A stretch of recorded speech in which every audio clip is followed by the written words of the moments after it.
जमशेदपुर पूर्वी के विधायक सरयू राय ने गुरुवार को बारीडीह स्थित विधानसभा कार्यालय में जमशेदपुर की बिगड़ती विधि व्यवस्था और थानों में व्याप्त भ्रष्टाचार के संबंध में सभी थाना क्षेत्रों के प्रमुख कार्यकर्ताओं के साथ बैठक कर चर्चा की। बैठक में मंडल अध्यक्षों ने अपने मंडल अंतर्गत घटित हुई आपराधिक घटनाओं की जानकारी दी, जिसमें मुख्यतः चोरी, छिनतई, लूट, अड्डाबाजी, नशाखोरी सहित अन्य संगीन अपराध शामिल हैं। मंडल अध्यक्षों ने बताया कि घटनाओं के बारे में थाना को सूचित करने के बाद भी कोई ठोस कार्रवाई नहीं होती है, केवल शिकायत के आधार पर खाना पूर्ति कर दी जाती है। विधायक सरयू राय ने कहा कि जमशेदपुर में पिछले कई दिनों से पुलिस के रवैये और प्रशासनिक कार्रवाई में कमी की बात सामने आ रही है, इसलिए ये बैठक बुलानी पड़ी। जमशेदपुर शहर में देखा गया है कि एक ही तरह का अपराध बार बार होता है, लेकिन पुलिस अपराधियों को पकड़ने में सक्रिय होकर कार्य नहीं करती है। श्री राय ने कहा कि शहर में चोरी, छिनतई, लूट, अड्डाबाजी, नशाखोरी, अवैध बालू खनन करने वाले गिरोह सक्रिय हैं। गिरोह के संचालक जब तक पकड़े नहीं जाते तब तक अपराध में अंकुश नहीं लगेगा। श्री राय ने कार्यकर्ताओं से कहा कि अपने मंडल क्षेत्र में घटित हो रही आपराधिक घटनाओं और वर्तमान में चल रहे अनैतिक कार्यों की सूची बनाएं और सभी मामलों में पुलिस द्वारा क्या कार्रवाई की गई और क्या नहीं की गई, इसे लेकर जमशेदपुर जिला के एसएसपी को ज्ञापन सौंपें। यदि इसके बावजूद विधि व्यवस्था के कार्यों में सुधार नहीं हुई तो वृहत आंदोलन की रणनीति तय की जाएगी। झारखंड टाइम्स से अफरोज मलिक की रिपोर्ट। शिकायतें मिल रही हैं, कई बार हम लोग ही कई मामलों में फ़ोन करते हैं पुलिस को, थानेदार को, तो मैं तो यही कहता हूं कि भाई अमुक व्यक्ति आपके यहाँ जा रहा है, इसकी बात सुनिए, अनुसंधान में जो सही हो वो बात आप कर दीजिए, आप कर दीजिए। अब इतनी ज़्यादा शिकायतें आने लगी हैं, एक तो ज़मीन के अवैध बिक्री का हो गया, खास करके बिरसानगढ़ के इलाके में। मैं तो डीसी को फ़ोन किया था, वो छुट्टी में गई है, 25 तक है। मैं तो व्यवस्थित रूप से उनको सुझाव दूंगा कि क्या काम आप लोग करिए कि ज़मीन के अवैध बिक्री रुके। एक बड़ा रोजगार हो गया है, कहीं स्क्रैप टाल हो गया है, स्क्रैप टाल में अगल बगल के घर का भी बाल्टी वाल्टी और लेके काट के और बेच देता है, वहीं बगल में स्क्रैप टाल है, कोई बोल नहीं सकता है। कई जगह पर भाई भाई का लड़का है, माँ बेटा का भाई भाई का झगड़ा है, माँ बेटा का झगड़ा है, भतीजा से झगड़ा है। उस झगड़े को लेकर एक आदमी की मारपीट हो गई, सिर फूट गया, वो थाना जाता है तो थाना दूसरे को भी बुला लेता है और उसे भी केस करवा देता है। फिर जब ज़बरदस्ती वो समझौता करता है। तो 1 दर्जन से अधिक तो मेरा व्यक्तिगत प्रत्यक्ष अनुभव है। मैंने किसी ज़मीन के बारे में बताया कि कब्जा होगा, लिखकर भी दिया है मैंने, रुका नहीं, अंत में कब्जा हो ही गया।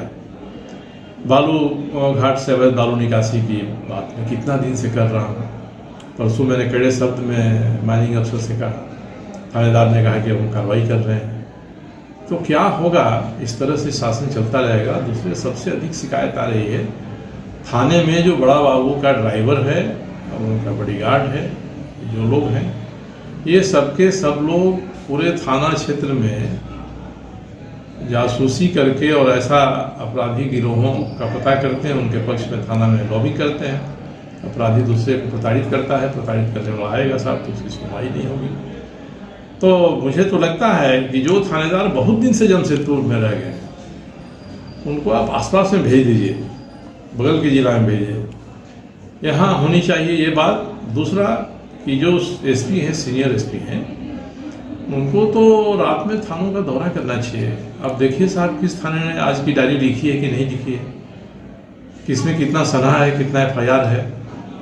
तो ये सब चीज़ें नहीं होती हैं तो जो थाना के लोग मनबड़ू हो जाते हैं और इतनी शिकायतें आ रही हैं। सभ्य समाज में एक दहशत हो गई है, चोरी की, छिनतई की, अड्डेबाजी की। दिन में सरे शाम साहब छिनतई हो जा रही है, इतने CCTV लगे हुए हैं। और कहिए, मैंने तो सवाल किया था विधानसभा में नशा के बारे, नशीली दवाओं की बिक्री के बारे। ये जवाब चला जाता है कि इसमें हमने फलाना को पकड़ा है, सारे तीनों को जेल भेजा है। इसमें पुलिस की पीठ थपथपाई जानी चाहिए। आपने जितने को पकड़ा उससे लगाम तो लगनी चाहिए थी, मगर गलत काम पर, नशाखोरी में, अड्डेबाजी में, छिनतई में, उस पर लगाम तो नहीं लग रही है। तो अब 10, 20, 50, 100 को पकड़ लीजिए, उससे क्या मतलब है।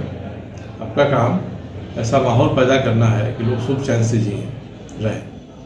ये स्थिति है। और जो लोग बहुत दिनों से मैं देखता हूँ कि यहाँ राजनीतिक कारण से किसी कारण से बड़ी महत्वपूर्ण हो गए हैं, उनकी दलाली थाने में चल रही है। इसलिए हमारे साथ जो काम करने वाले हैं मैंने उनको भी कहा है ये होगा तब तो मैं इसमें आपको संरक्षण नहीं दूंगा।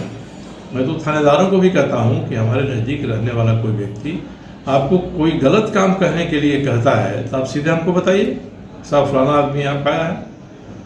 अगर आप हमारे किसी साथ काम करने वाले को अपना एजेंट बना लीजिएगा और पूरे थाना इलाके में उसका उपयोग करिएगा, ये तो ठीक नहीं है।